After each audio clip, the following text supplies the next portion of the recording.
Hey folks, I'm Mike. Do you hate ads? I hate ads. You know what I like? Patreon.com/Inkdependence. It keeps this blog ad-free. Hello folks, welcome to Inkdependence.com. Today we're taking a look at this ink. This is another ink from the Krishna Lyrebird collection. There are only 2 inks in this collection. These are sort of their everyday writer ink collections. I've already done blue-black, so check out my channel for that one. These are made by Krishna, so these are made in India, and I've really enjoyed these inks way more than I thought I was going to. I've only used a couple of Krishna inks in the past, and they were kind of crazier ones, so like Myrtle, which is like a crepe myrtle blossom looking ink. I've used Jungle Volcano, which is a super sheener. This one was sent out to me by Pen Chalet, and I'm actually not sure if anybody else is carrying the Lyrebird collection right now, so go check out Pen Chalet for these, where you can get them in these bottles, which are 35 milliliter bottles, and these go for $7, sorry, $6.99, and you can find discount codes and that sort of thing out there. They also come in a 100 milliliter bottle, which is a taller, skinnier version of this guy, for $12.99. So 100 milliliters of ink for $12.99 is pretty darn good. Like, that's nearly Noodler's cheap. And I think this ink is slightly better than a lot of those. So let's take a look at this and what I've been writing with it in, chromatography, all that jazz. Okay, so this is the written review. And as you can see, this blue is a nice, rich, bright blue with a tiny bit of shading around the edges, not shading, sheen around the edges, a little bit of shading maybe, but not really anything to speak of there. It's mostly opaque. This is my usual Rhodia 80 GSM. Flow in here is medium from this nib. This is a this is a Ryan Krusak L14, and this is some really beautiful burl we got going on here, and it's got a medium nib, so medium Yovo nib, pretty standard stuff, and it flows really well on this nib. Actually, let's see if it's still working. I haven't used this pen in several days, so let's just see.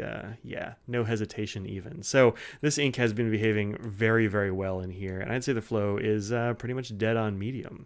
So as far as performance, I get a little bit of bleed on the 20-pound paper, nothing really to write home about, no particular other problems. There's a couple little bits of feather, perhaps right in here on the Y, and maybe in a couple other places, but remember, this is 30% recycled 20-pound junk paper that like you would get from your office if your office supply person is just buying like the cheapest paper available. It is not high quality.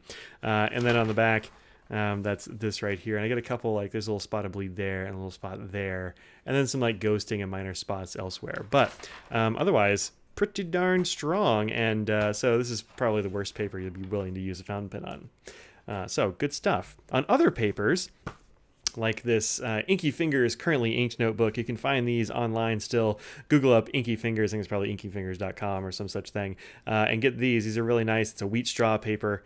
Let's see, where is that ink? It is here. Here we go. This is my L14 Jit and Burl pen, and this is what it looks like on wheat straw paper, which is pretty darn nice, actually. It looks like a very medium sort of blue. Maybe a blue that leans a little bit more towards... Sometimes you get blues, they lean a little bit towards like the violet side or something, and maybe this is leaning that way a little bit. This is the Three Oysters Min, which is a much darker blue. This is a brighter blue, but not going toward blurple territory or anything like that. And I inked this up, 218. I've been refilling it in this pen since because I like it in here so much. I think it's actually the only pen I've used this Lyrebird blue in, but it's been darn nice in there. Also, we've got it in here in an ink journal. This is a Tomoe River ink journal, and here is that one right there. And again, looks like a nice bright blue. Looks really good here on both of these papers. In fact, all three of the Rhodia paper, the Tomoe River, and the wheat straw, uniformly good. So this is an ink that I have no problem recommending at all. It's been really nice as far as performance and such. It is, it says here, well-behaved medium ink, sort of perfect medium blue. I've got a couple other blues that I put in that category, like Monteverde's Horizon Blue is gorgeous. There are a few others in that general vicinity, but this is a really nice standard blue, I think. You don't really get much sheen, so if you're not a sheen lover or a shading lover, this is a good solid blue. All right, let's get to the water test right quick, see how it does with some water. There's some on the word, just a little bit there, get a little bit of a shake and a shimmy. All right, we got plenty of it coming up. We'll see what happens when I wipe it away. I don't imagine it's going to have a whole lot of water resistance, but let's give it a shot. There we go. Blot that up. Actually, not too shabby. That looks better than I thought it was going to be. Still very legible, no real problems. Some of it does spread out a little bit. You're going to get some staining around the words. Plenty of that blue came up, but man, plenty of it stuck around too. That's actually pretty surprising. Here is the chromatography for this ink. Right there.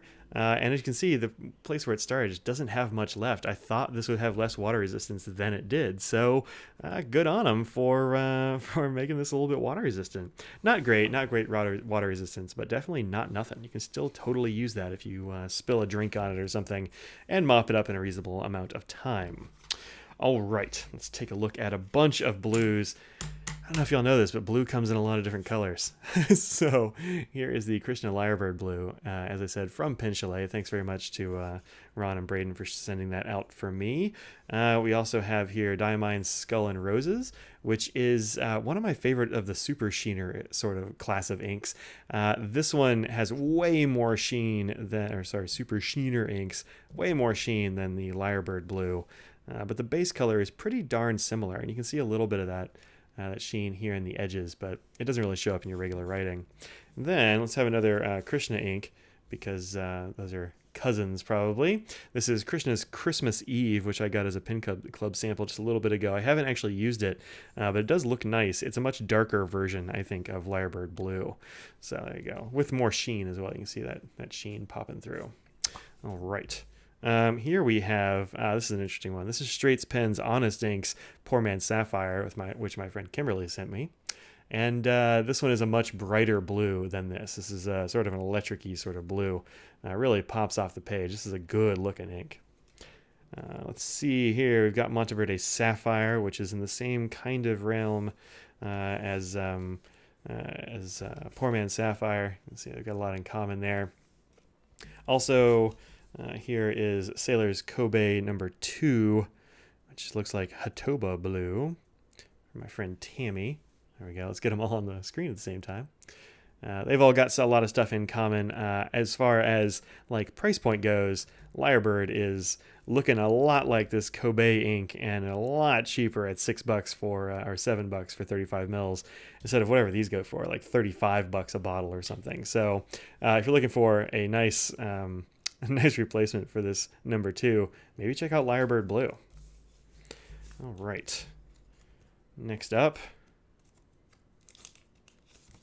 this is Karan d'Ash Idyllic Blue, which I haven't used in a long time. I remember the Karan d'Ash inks being pretty darn nice, but I haven't had a chance to use them a lot lately.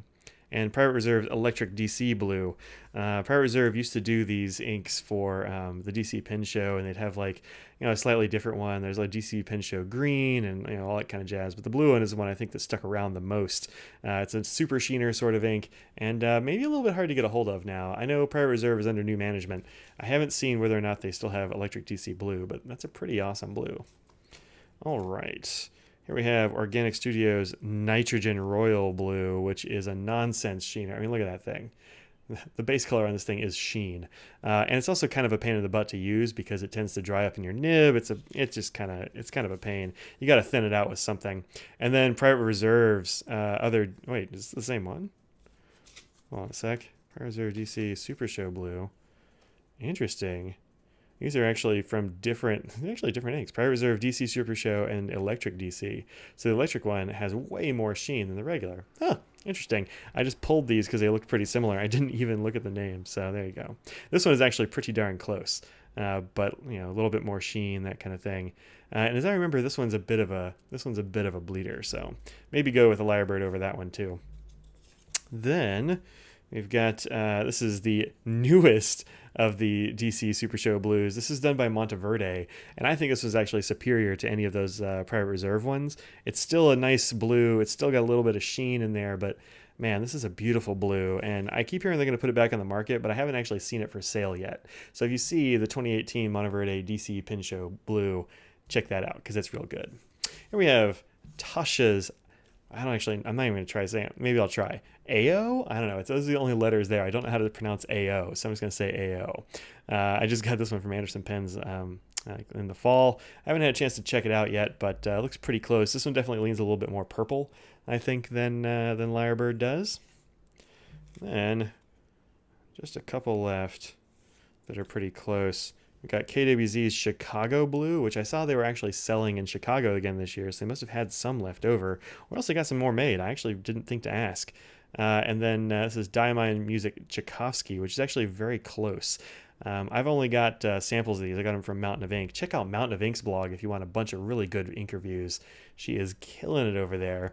But a little bit more sheen here, and the shading is a bit different than the Lyrebird shading, which tends to go a little bit lighter. But again, you don't really see that shading or that sheen in normal writing. It looks like a nice solid blue. All right, so that's all the comparisons that were really close to this one. So this has been Krishna's Lyrebird Blue. Check these out at Pen Chalet. Thanks very much to Pen Chalet for sending this out for review. I appreciate it, and I hope y'all check out these Lyrebird inks, because I've actually really liked both of them. The blue black and the blue, definitely worth checking out, especially at that low cost. So anyway, there you go. Check those out. Links below in the description, and I'll see y'all later. Peace out.